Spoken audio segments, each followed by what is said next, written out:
Your call can really make a difference. A 14-year-old victim of child exploitation, murdered. She's missed out on everything, all her life ahead of her. That day will always haunt us. A father deliberately run over. And exclusive access to the hunt for one of Britain's worst serial killers. The results were truly staggering. We were left in absolutely no doubt that evidence identified the killer. Live for the next hour, this is Crimewatch.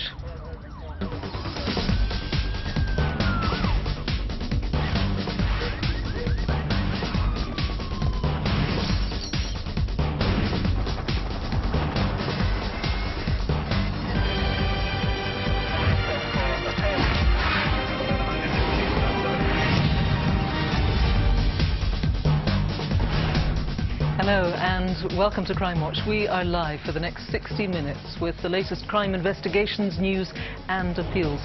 We have detectives from across the country standing by the phones, all hoping that you can help solve their cases tonight. Including the hunt for a gang of rapists who attacked a 17-year-old as she made her way home. I just remember trying to walk straight, trying to ignore them. I knew something bad was happening, but I couldn't do anything about it. And I need your help to track down this lot. Amongst the men wanted for kidnap, drug dealing and huge frauds. Plus, in our CCTV roundup, can you identify this mesmerising thief who seems to have an eerie control over his victim? Well, we start tonight with the case of murder and what we now call child sexual exploitation. The organised grooming of children for sex has become a major news story over the last year, with 13 men jailed for grooming girls in Bristol just last week. Well, back in 2003, 14-year-old Charlene Downs from Blackpool vanished.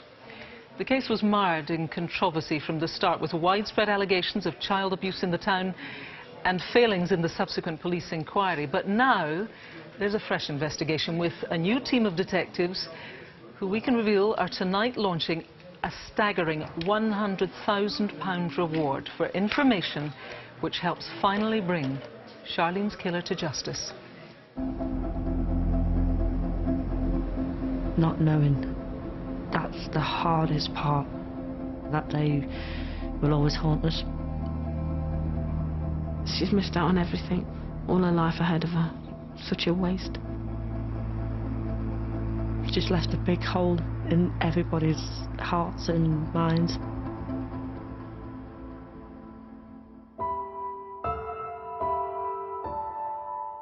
Charlene was 10 years old when she moved with her family to Blackpool. She loved music, she loved animals, and she loved her family. And she just loved life, really. She was very cheeky, very cheeky indeed. A typical teenager. She got on well with all her siblings, but the closest one to her was Rebecca. They were like just twins, really. They were lovely together. She was my best friend. But in November 2003, Charlene disappeared. It was cold, wet, 11 years ago.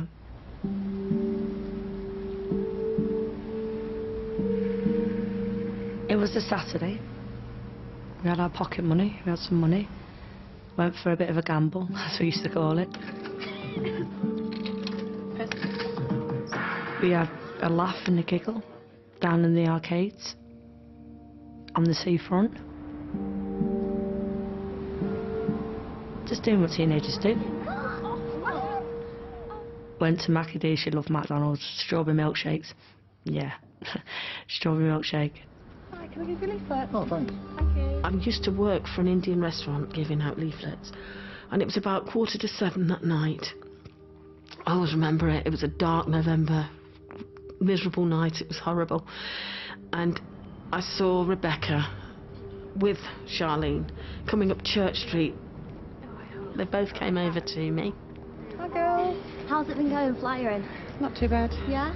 Rebecca said, well, I'm going home now. Are you coming, Charlene? And Charlene said, well, no, I want to meet my friends. All right, bye. See ya. Charlene called her friends from a nearby phone box and then waited with her mum until they arrived. Okay, don't you late. Okay, All right, see you. see you in a bit. Nice time, bye. She said, love you, Mum. I said, love you too. And she walked off in the direction of the Winter Gardens. And I've never seen her since. Never.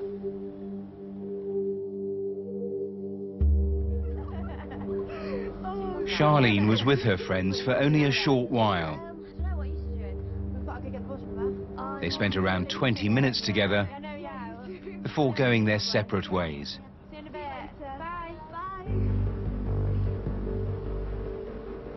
It's not known exactly what Charlene did for the next hour or so, but she did meet up with another friend later that evening. At around 9:30 p.m, the pair headed to the Carousel Bar on the North Pier.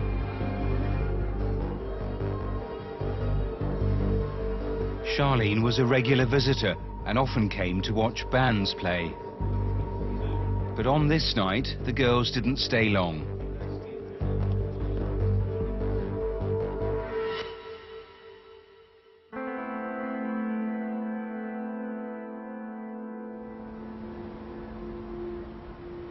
At around 10 o'clock, Charlene and her friend walked back into the town centre.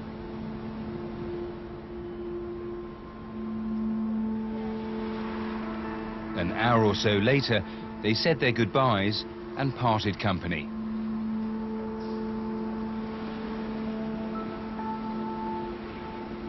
This was the last confirmed sighting of Charlene before she disappeared.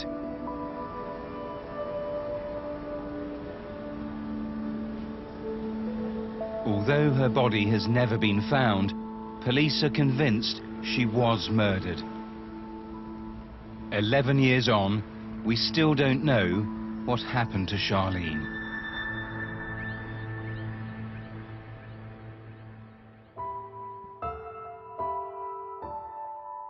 There isn't a day that don't go by that we don't think about her, miss her. Yeah. And because we can't see her doesn't mean we can't talk to her. But I know it's a murder investigation, but she's gone but never forgotten. Just come forward, it's never too late. It never is too late. Anything's better than nothing. We ain't got, like, obviously, maybe a lot, but we're just a family and we need answers. Anything's better than nothing. I urge you to come forward with any information, anything at all, no matter how small. Please do what, give us some closure and some peace. And above all, please give Charlene some justice.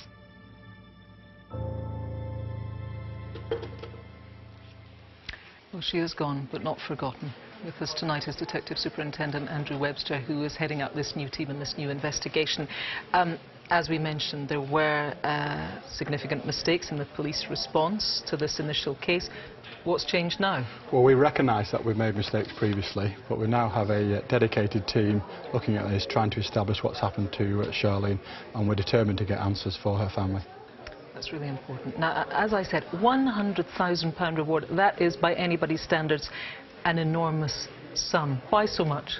I believe this is a life-changing sum of money, and I believe that somebody out there knows what happened to Charlene, and I hope this prompts them to come forward and tell us to get answers to this case. Well, let's dig a bit deeper on that. Who are you appealing to tonight? I particularly want to speak to the friends and associates of Charlene in 2003. They were teenagers then, they're in their 20s now, some of those will be parents. I'm hoping that that period of time that has passed will make them more comfortable and confident to come forward, and I have a team of specialist detectives waiting for their call. OK, that's important. So, you've revealed this £100,000 reward, but also you want to show us some never-before-seen-in-public CCTV. Just take us through this, Andrew. What is it you think that you're seeing here, and why is it so important? This is the CCTV from the 1st of November 2003, and we have a confirmed sighting of Charlene that evening with a lady with dyed blonde hair in her 30s with a 3/4 length black coat, and we need to trace that woman. So if that woman is you, or you know who she is, I'd urge you to come forward and speak to us and tell us who she is so we can take this case forward. OK, Detective Superintendent Andrew Webster, thank you so much for updating us on this very important case. As you've heard, it's been 11 years of agony for her family. Surely it's time we finally knew what really happened to Charlene. Please, I would urge you, call our studio now on 0500 600 600 if you can help in any way at all. Wanted Faces now with Martin. And our first 3 wanted faces tonight are all considered dangerous, so please don't approach them, just dial 999. We start with Kevin Okoro. Detectives want to trace him in connection with several incidents which happened over 3 days last December, during which a man was kidnapped, beaten and tortured, and 3 others were robbed and attacked with chains and wooden bats. He's also wanted for questioning in relation to the large-scale supply of crack cocaine and heroin across Norfolk and Suffolk. 29-year-old Okoro, who also uses first names Kieran and Efosa and the street name Kay, has links to Ipswich, Norwich, Reading and London. Next up is this man, Daniel John Wynne. He was given an indeterminate jail sentence in 2007 after he attacked a stranger in the street, punching and kicking him and leaving him with a broken jaw and nose. On the 25th of October this year, Wynne absconded from the prison in Gloucestershire where he was serving his sentence. The 29-year-old has links to South Wales and speaks with a Welsh accent. He has a 1-inch scar on his chin and several large scars on his forearm. He also has the name Danny tattooed on his left arm. Number 3 tonight is Shaquem Andrew Rock, although he's also known as Shem. Detectives want to question him after a man was threatened in his own home and then tortured, causing what police describe as horrific injuries. The victim's bank cards were later used to withdraw money. 21-year-old Rock has links to the Wirral area of Merseyside. And finally, for now, detectives want your help in finding this man, Ian Kevin Oldham, although he also calls himself Iggy or John Oldham. He's wanted for questioning in relation to an organised crime group believed to be involved in the importation into the UK of Class A and B drugs. The 36-year-old has a Midlands accent and the initials JJ tattooed on his right arm, as well as 2 scars on his left arm. He has connections to Nottingham and Skegness, but where is he now? If you need to take another look at all of these faces, they're all on the website, and if you know where any of them are, call and text the numbers on screen. Calls are free from most landlines. Some networks and mobile operators will charge. Texts will be charged at your standard message rate.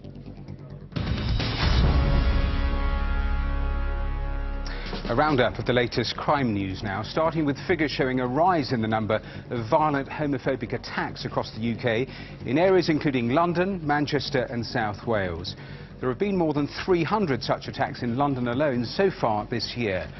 Greater Manchester Police have released this CCTV showing an unprovoked homophobic attack on a gay rugby player in the city's Canal Street on November the 1st. The victim needed surgery for a broken jaw after this vicious punch. Police are appealing for your help to identify his attacker and for any witnesses seen in the footage to come forward. Full details are on our website.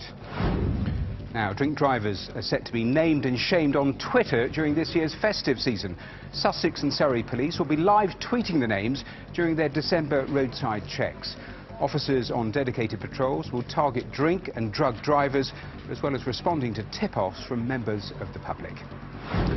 Finally, we've all heard the excuse about the dog eating your homework, but what about the dog that was caught speeding? Jordan Wynne was jailed for 13 months last week for driving at almost 100 miles an hour in a 30 zone.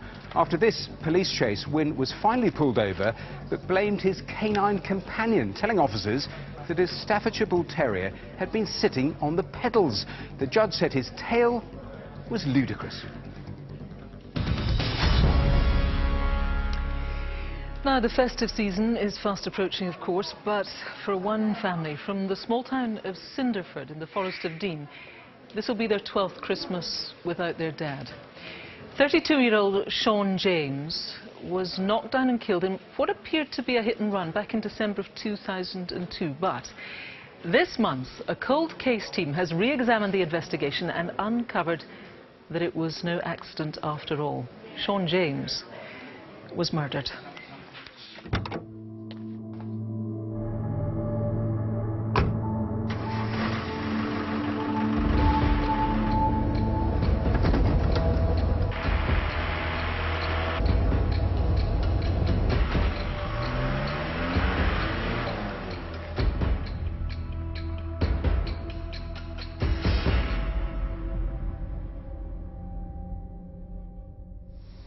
This is Cinderford, a former coal mining village on the eastern edge of the Forest of Dean. It's where local builder and father of 3, Sean James, grew up and where he raised his family. Just a real friendly bloke. Everyone liked him. Funny, bubbly, just always mucking about. He had loads of, like, he was real confident, he had loads of friends. He lived his life for his kids.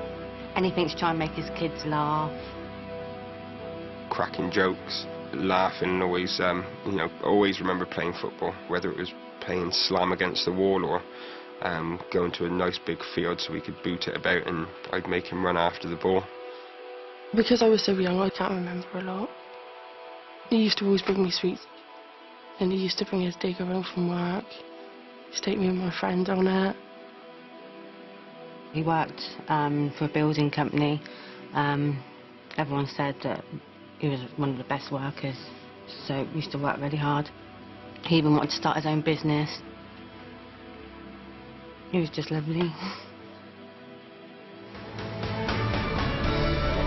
On Sunday the 15th of December 2002, Sean spent most of the afternoon in Cinderford's pubs. Especially with this lot. What are you doing for Christmas then? He ended up at his local, the Upper Bilson Inn. He went out to meet his friends, weekend thing, go out and have a few drinks. Hello ladies, you alright? It wasn't that unusual for Sean, but I knew he'd be home soon. By late afternoon, Sean was the worse for wear. Mark, all the best. See you later, boys. Take care, yeah? And decided he'd had enough. Sean finished his drink and left the Upper Bilson Inn at around 6:45 p.m. He would have headed home in this direction, a journey which should have taken him just 10 minutes. But he never made it.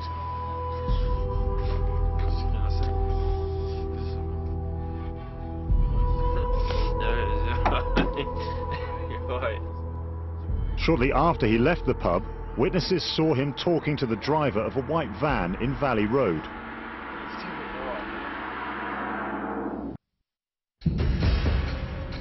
Police are unsure exactly what happened next, but they believe Sean was driven 3/4 of a mile in the van to a small lane on the edge of Cinderford. What followed was truly horrific.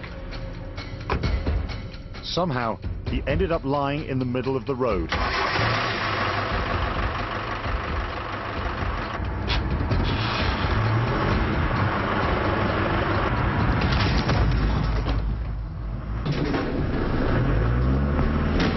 After being deliberately run over, Sean became caught underneath the van.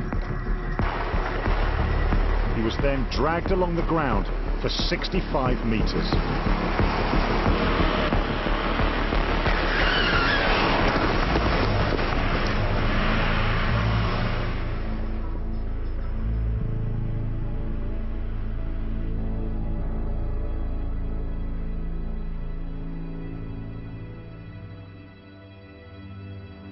Sean's lifeless body was discovered at around 7:05 p.m, just 10 minutes after he'd been seen talking to the van driver. Police initially treated his death as a chance hit and run, but his injuries were so severe they couldn't have been caused by a simple collision. Exactly what happened to Sean that night and how his body came to be found here remains a mystery. But one thing police can now be sure of is that this was no accident. Sean James was murdered, and 12 years on, his family need answers. The day that Sean died, we all died. And even though it's been 12 years, it's not a day that goes by that we don't think about him. I just thought he was always going to come home. I couldn't get over the fact that he was gone. And how could he have been? It's been really, really hard. I always think, like, Christmas time, whoever done it is probably with their family. And their kids have got everything they want. They lost everything, Jess lost everything when their dad died. It's never going to bring him back. It's, finding someone isn't ever going to help with him actually not being here, but it brings justice. It's a bit of closure. Well, DCI Steve Porter joins me now. A very, very sad case. These are kids who've grown up, well, they're bigger now, but they've grown up without a father for all that time.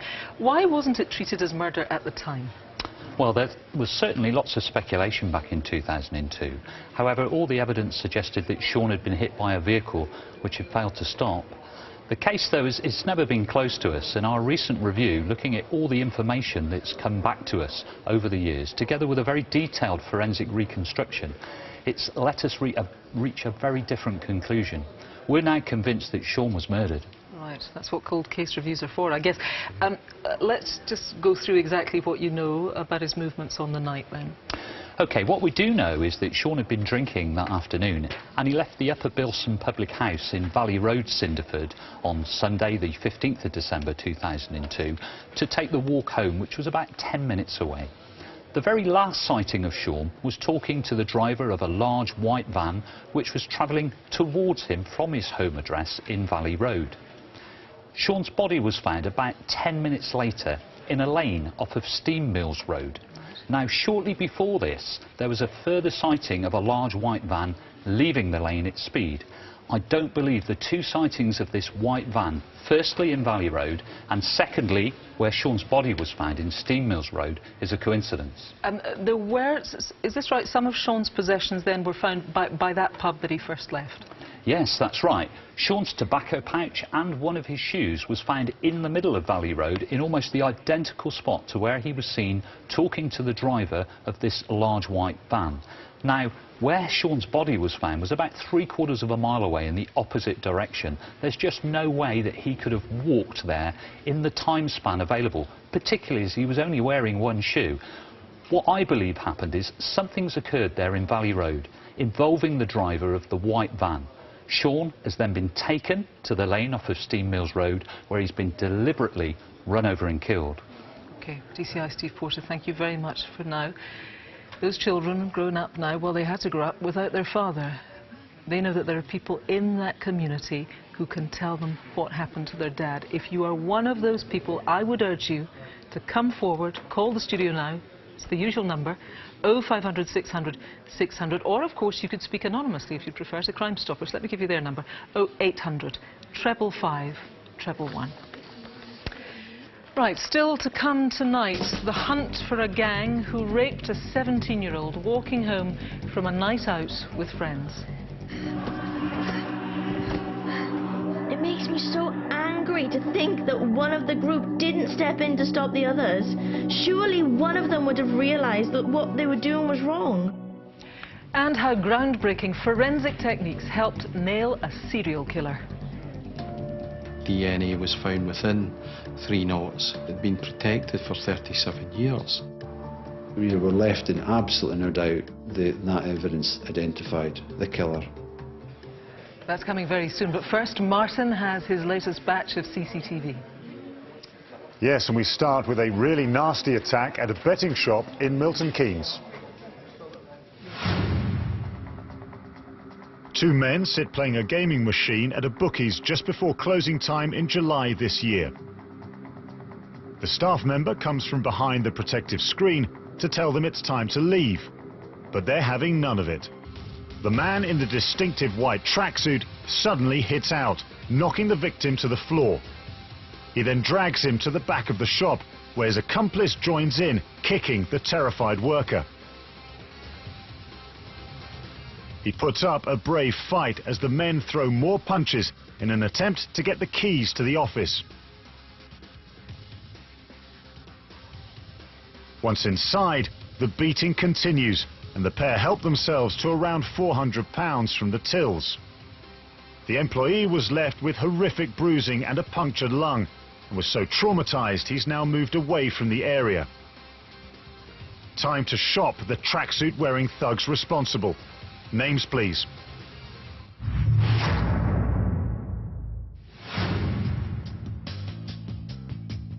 It's the early hours of a Sunday morning in December last year, and these grainy images show a woman returning to her home in East London. She stands next to the communal entrance of a block of flats as she searches for her keys, but she's not alone. This man starts to harass her. She wants nothing to do with him, but he won't take no for an answer. He tries to kiss her a number of times. She attempts to fight him off. He's persistent though, and keeps trying. During this struggle, the victim is subjected to a serious sexual assault. He only leaves when the traumatized woman tries to phone for help. The victim says her attacker was missing an upper incisor tooth and was balding. Police believe this is him just minutes earlier. Can you help find him?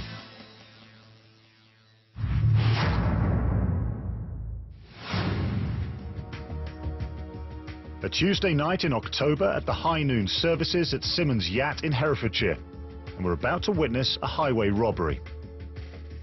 The crooks roll into town in a Mitsubishi Pajero 4x4.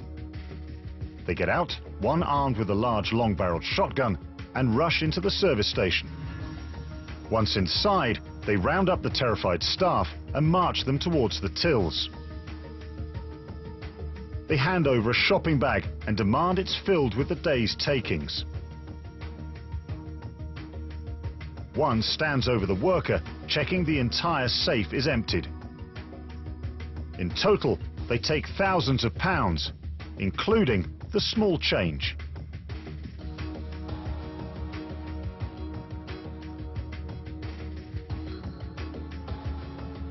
They then make their getaway, back into the 4x4 and head north on the A40. Can you put names to these gun-toting outlaws and get them behind bars where they belong?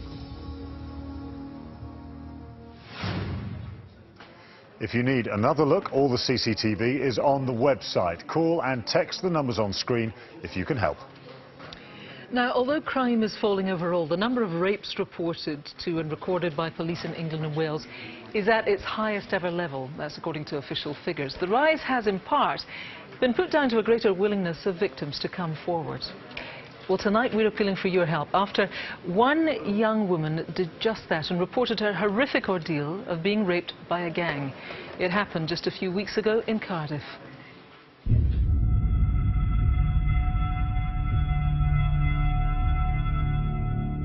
Part of me wants to move on from this, but part of me wants to hate the people responsible. I just want to know why this gang thought that what they were doing was okay. All I did was walk home.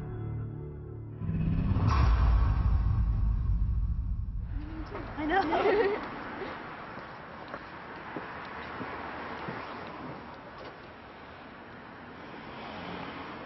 I was meeting with two friends that night. We meet up regularly.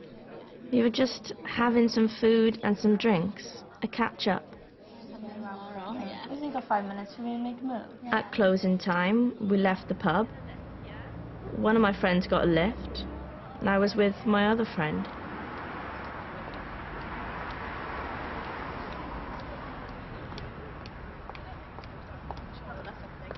Text me when you get home, Yes, okay? I will. See you later.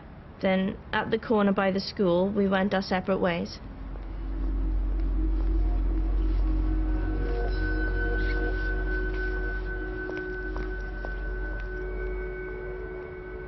It's a journey I know well. College Road is a long road, a well-lit road, a busy road.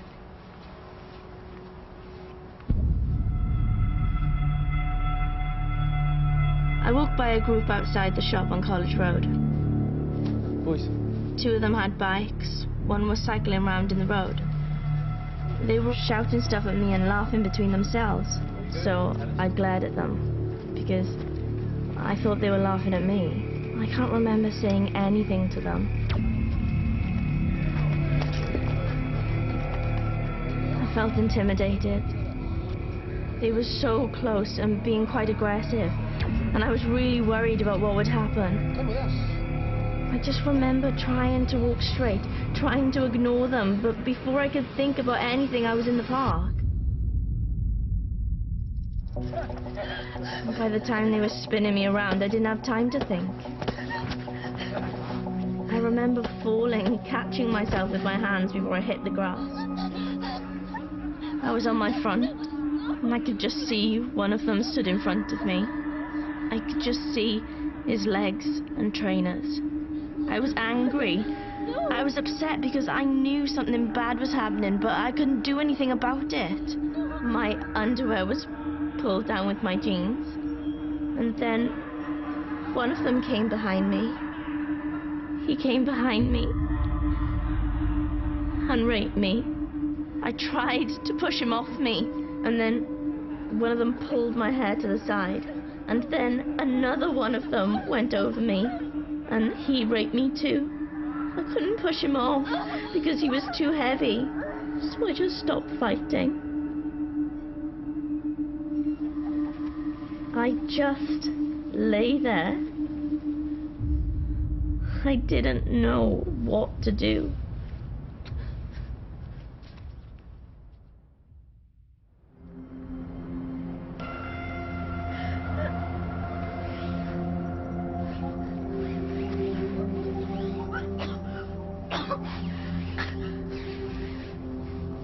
I couldn't find my key when I got to the house. So I hid in the garage, and then I rang my sister.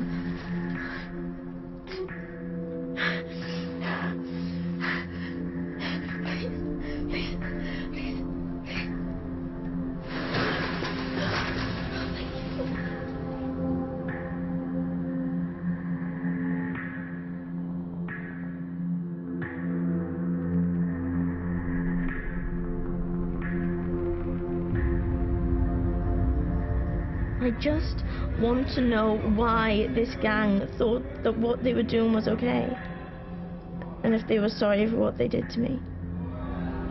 It makes me so angry to think that one of the group didn't step in to stop the others. Surely one of them would have realized that what they were doing was wrong. Surely one of them should have said stop or reported it to the police. I wonder how long it will be before I'm normal again. I just want to go back to the way I was before. Well, DI Lloyd Williams is leading this investigation. You think that actually important information could come from somebody in the gang itself tonight? Yes, it may be it's some of a group of bystanders to attack and feel they can't come forward. What I say no is come forward, tell us what's happened, give your version. All calls can be treated confidentially. I urge you to think about what the victim has gone through that night. Indeed. Do you think anybody in that gang would have confided in people in their wider circle? Yes, definitely. If someone's confided in you, even as a bystander, please think what the victim's gone through and come forward. Can you just talk us through this brave young woman's journey on the night? Where did she go? Yeah, she was in the Pineapple Public House on Llandaff North. She's left there around midnight with her friend. She's walked along Station Road to Glantaf School, where her friend has parted. She then continued to walk along Cabathra Avenue, up College Road, where she's been approached by the group of 5 to 6 males on Colwinston Street. He said one was on a BMX and one was on a mountain bike. They're all dressed in black, apart from one who was wearing grey. Obviously, I want to hear from anyone who remembers that gang in that area on the 16th to 17th of October. Right, really important. As we saw in the reconstruction, that this poor young woman lost her key, and actually that could prove important. Yeah, she's lost a distinctive key, which is black in colour with coloured arrows on it, similar to the one being shown. I want to know exactly where she's lost it and keen to retrieve it. OK, DI Williams, thank you very much for updating us on this case. If you were with that group that night, then it is time for you to come forward. Do the right thing. Pick up the phone tonight. It's 0500 600 600 as usual for the studio, and remember, if you've been a victim of crime yourself, there's always the victim support line. That's on 0845 30 30 900. More faces now, starting with Paul John Scott. The National Crime Agency wants to speak to the 32-year-old in connection with a conspiracy to import Class A drugs from South and Central America into the UK. The Spanish authorities also want to talk to him about the murder of a British man in Spain earlier this year. Scott speaks with a Liverpudlian accent, and as well as Spain, has links to the Netherlands, Belgium and France. He's considered to be dangerous and should not be approached. Next up is 43-year-old Kenneth Frank Simmons. He was given an indeterminate prison sentence back in 2008 for grievous bodily harm after he stabbed another man, but Simmons escaped from prison in October this year.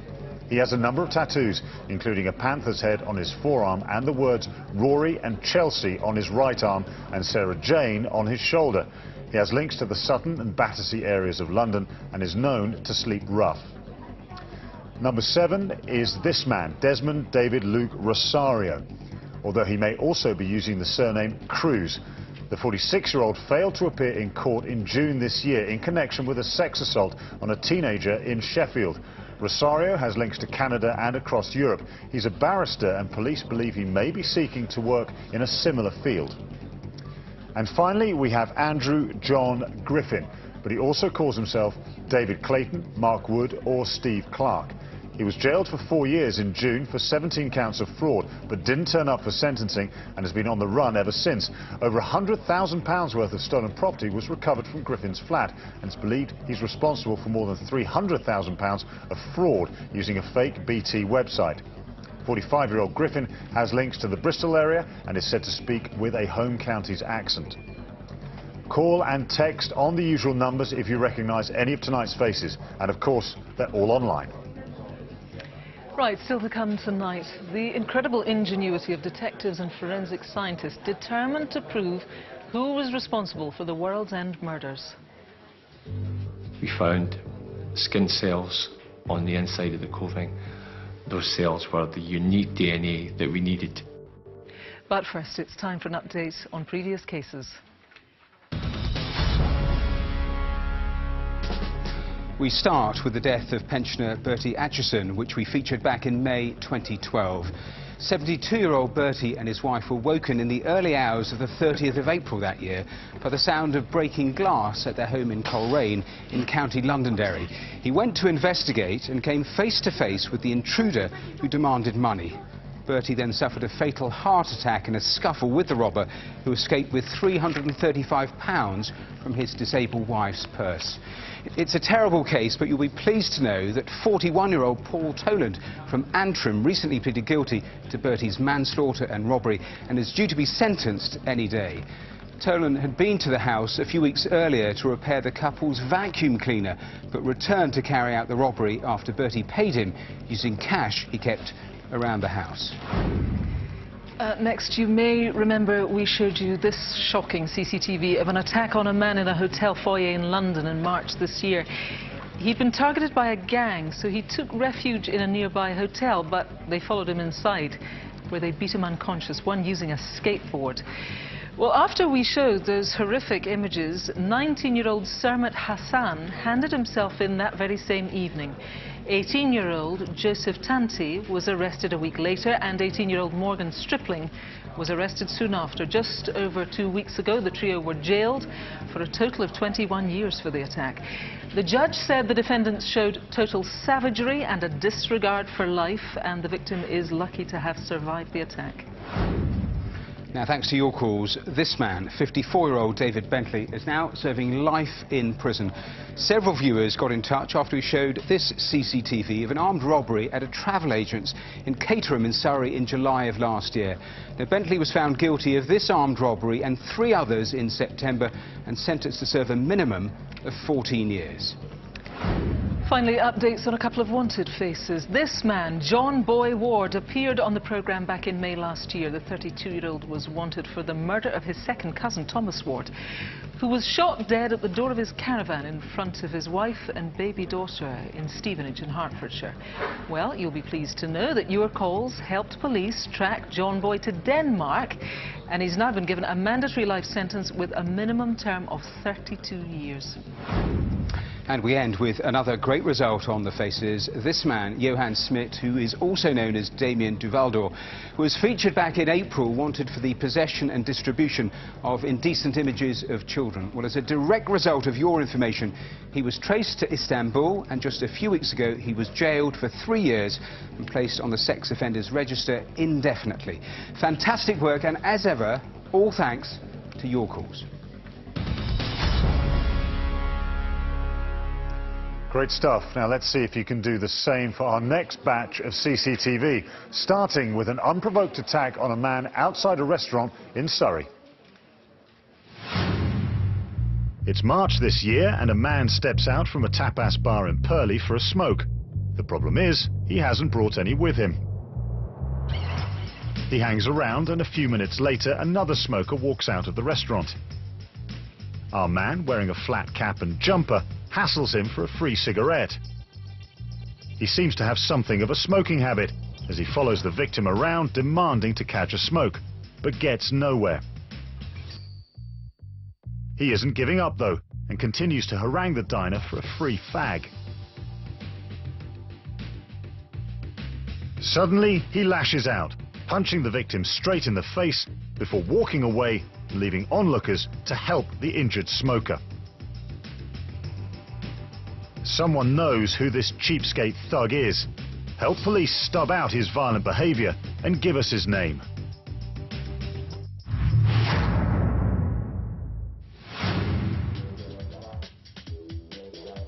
It's shortly before 4 a.m. and this fast food restaurant has closed for the night.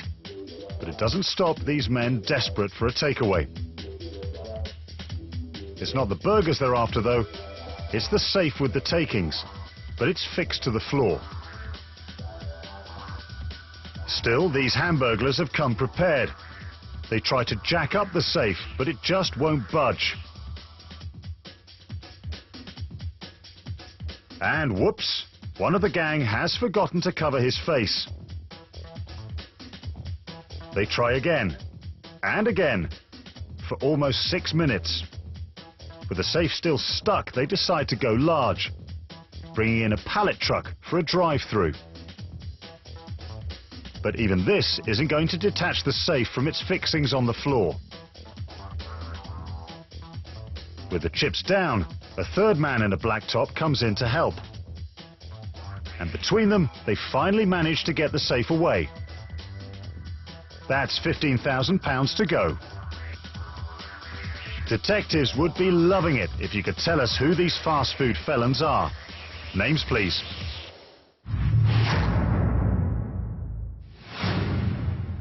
Now, look and listen to this one carefully. It's strange to say the least. A man walks into a shop in North London in September. As he passes the shopkeeper, he touches him on the arm and then waits. He gestures with his hand, and somehow the victim seems mesmerized. Our tricky thief then heads for the shop worker's pocket, taking his wallet. He touches his spellbound victim in a bizarre sequence of moves, talking all the time, with the worker turning to face him. Whilst he remains rooted to the spot, the crook goes in for a second time, stealing the day's takings from the other pocket. It's only when he leaves that the shopkeeper realizes what's happened. Use your powers and tell us who this persuasive pickpocket is. Well, if you can name anyone featured in tonight's CCTV, please get in touch in the usual ways. And of course, all the information is on the website. Now, finally tonight, a case that until recently was one of Britain's most infamous unsolved crimes. The murder of two 17-year-old friends following a night out at the World's End pub in Edinburgh triggered an enormous police investigation which would span decades and spur comparisons to the Yorkshire Ripper. Well, thanks to tireless detective work and incredible breakthroughs in forensic science, it finally ended last month with the conviction of a man believed to be Scotland's most prolific serial killer. Helen Scott and Christine Eady, two young lives brought to a brutal end in 1977. What they went through must have been horrific. 37 years after they died, serial killer Angus Sinclair has been found guilty of torturing, raping and murdering the 17-year-olds. You have displayed not 1 ounce of remorse for these terrible deeds. It brings to an historic conclusion one of the country's most notorious crimes.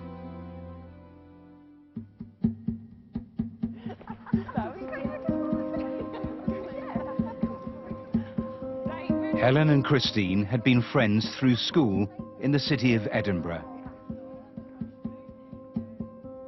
Christine was a typist who came from a loving family. Helen had hopes of pursuing a career in childcare. She was a shy girl. She wasn't a dressy girl. I always said she was more a tomboy. Helen was nearly 6 years older than I, but she was just such a caring person.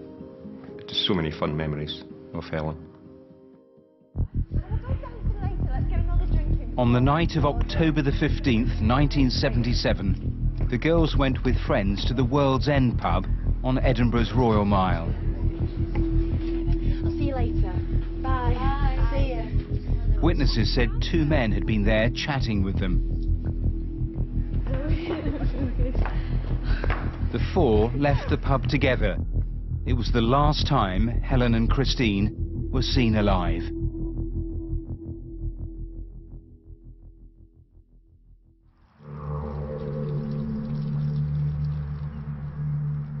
The first person to be found was Christine at a beach at Gosford in East Lothian. She was naked, apart from bindings to her wrists and also ligatures around her neck. Helen was about 7 miles away. She was abandoned in a field, and she had some of her clothing still on, but she similarly had bindings on her wrist and also ligatures around her neck. This was a terrifying inquiry, something I'd never seen in this area ever before.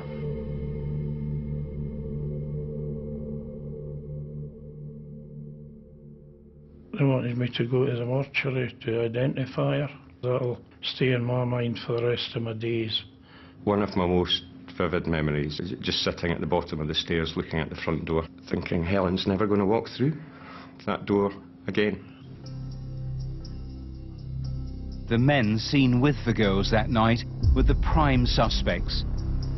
In those days, technology was limited, and despite following up hundreds of leads, the killers remained at large. Detectives were eventually forced to scale the inquiry down. While Christine's loved ones grieved privately, Helen's parents gave interviews on behalf of both families. This footage was recorded just weeks before Helen's mother died in 1989. But my last words to her were, I'll strive for the rest of my days to try and get justice for Helen. And she passed away just after that. In 1996, almost 20 years after the murders, DNA technology was emerging as a modern crime-fighting tool. Scientists looked again at the coat Helen had worn that night. The carefully preserved evidence at last gave detectives their first breakthrough, a full DNA profile. We entered the profile onto the National DNA database, but nothing was returned. They continued to search for a match, and by 2003 were ready to make an appeal on Crimewatch. What we hope to do at this phase is widen our search for him and perhaps identify him through his family. And this is a new development in DNA, A new development, isn't it? it's called familial searching. Meanwhile, Helen's coat was tested yet again to see if it might yield any more clues. We didn't just find one sample that we'd found before, we found 2 samples. And the second profile gave a name: Angus Sinclair. A dangerous killer and convicted paedophile, he was already in jail serving 2 life sentences. And he was now firmly in the frame for the World's End murders. What officers still didn't know was who the first sample found on Helen's coat belonged to. An investigation of the people Sinclair knew in 1977 led them to this man, Gordon Hamilton, Sinclair's brother-in-law. But he had died in 1996, leaving no obvious way for police to obtain a DNA sample. We want to get a photograph of this before we go any further. Hamilton was a painter and decorator, so officers visited a house where he had worked. We found skin cells on the inside of the clothing. Those cells were the unique DNA that we needed to relate to Gordon Hamilton. Police finally had their two suspects. Crimewatch was with the team when they interviewed Angus Sinclair in 2005. He made no comments through the entire interview, which lasted many hours. If you are not responsible for this crime, which you told us... It was unsatisfying, but there was still sufficient evidence at that time for us to charge him with the murders of both Christine and Helen.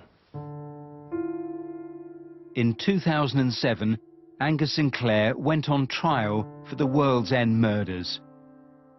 But in a development that sent shockwaves through Scotland, the case was thrown out of court when the judge decided there was insufficient evidence. I didn't know where you were going to go now, and I thought, oh, my promises have gone. It's never going to happen.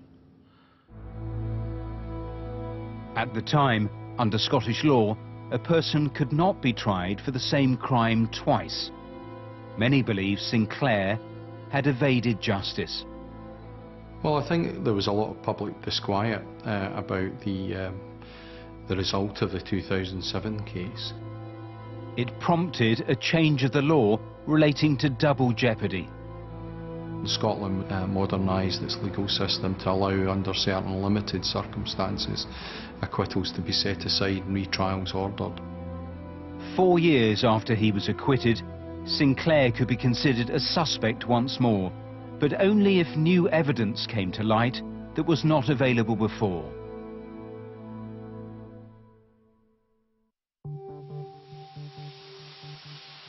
Once again, detectives turned to experts at the cutting edge of forensics to re-examine the evidence. They used a new tool called Crimelight. We recognised that potentially the ligatures could hold the key to success here. Painstakingly photographing, drawing, and then slowly unpicking and cutting away the knots. They start to analyse, searching for DNA. And what scientists found astonished investigators. Unlike earlier techniques, they were now able to see DNA in situ, allowing them to interpret exactly how it had got there. Sinclair's DNA was found within 3 knots, which meant that it had been protected for 37 years and must have been there at the time the knots were being tied. The results were truly staggering. We were left in absolutely no doubt that evidence identified the killer of Christine and Helen. Earlier this year, the request for Scotland's first ever court case under the new double jeopardy law was granted. It took a jury just 2 hours to find Angus Sinclair guilty. I sentence you to life imprisonment to run from today, and I fix the punishment part at 37 years. 37 years, the longest ever punishment handed down in a Scottish court, matching the time it had taken to bring Sinclair to justice.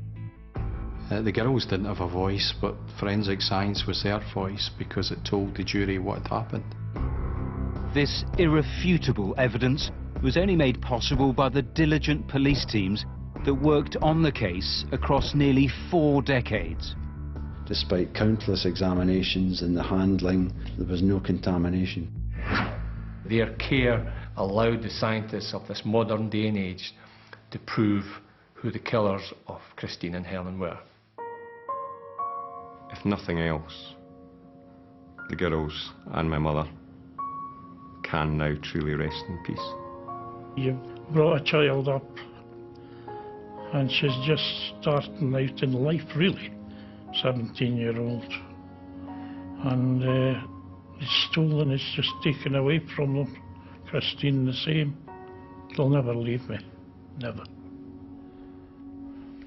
Just heartbreaking and utterly horrifying, the whole thing. Yes, horrifying, and it's a fraction of the crimes he committed. He almost certainly murdered 4 other women in Glasgow. He was already serving life for a series of rapes and sexual assaults. He killed, for the first time at 16, a girl of 7. A psychiatrist said then he is obsessed with sex, and given the minimum of opportunity, he will repeat these offences.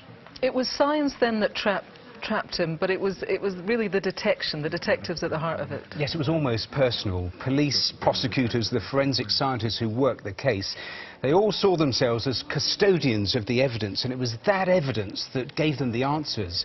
The clothing, the ligatures, it gave them the answers, the DNA. After nearly 40 years, it was astonishing. And that change of law on double jeopardy, that was also crucial, and it gave the families some justice. But Helen's dad said, after the case finished, he could never get closure, he said, because he could never forget seeing what Sinclair had actually done to his daughter. That one sentence gives you a tiny glimpse of the enormity of the suffering for the families. It does. Thank you, Matthew. Just time now then for a final check on your calls tonight. Here's Martin. Well, we've had excellent response to some of the reconstructions we've shown you tonight. The Charlene Downs murder, really positive calls coming in, including a couple of very interesting lines of inquiry. And the murder of Sean James down in Cinderford, again, excellent information that's come through, which detectives are acting on as we speak. And the first of the wanted faces we showed you, Kevin Okoro, a couple of new sightings, again, police acting on those. Please keep your calls coming in, they're absolutely vital. Now, just before we go, we thought you might like to know that this year we have featured 130 appeals, and amazingly your calls have helped with 110 arrests of suspected criminals so far. Your information has also led to convictions of people for murder, child abuse, armed robbery, rape and many, many other offences. Thank you so much for all of your calls. All of tonight's appeals, including the instant room phone numbers, are on the Crimewatch website, and you can keep up to date with how our cases are progressing on Twitter. Follow @BBC Crimewatch. Well, the phone lines stay open until midnight tomorrow, and we'll be back with an update after the news tonight at 10:35. The viewers in Northern Ireland are going to have to wait until 12:10. But for now, from everyone here, thanks very much for watching and calling. Bye-bye.